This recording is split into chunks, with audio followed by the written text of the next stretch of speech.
असलामुअलैकुम मेरे प्यारे दोस्तों, मैं थोड़ा अपना वीर पंजाबी अदबी शायर दुखी रियाज भट्टी आज तुसा दोस्तों की खिदमत विच एक खूबसूरत कलाम लैके हाजिर होया।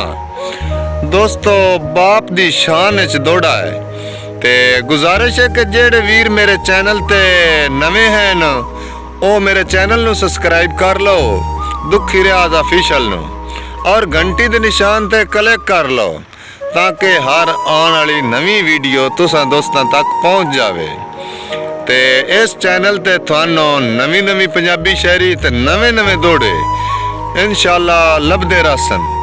दोस्तों, दौड़ा पेश कर रहे हैं कि रब हर दे बाप सलामत रखे, बाप होंदे न सिर दा साया। रब हर दे बाप सलामत रखे, बाप होंदे न सिर दा साया। बचपन तो लैके अज तोड़ी मैन बापे सबक पढ़ाया, ते हक किसे दा खाना नहीं पुतरा, इो वत वत लफज दुराया। दुखी रियाज जे बाप दी गल मनीए, घाटा जिंदगी च कदी नहीं आया।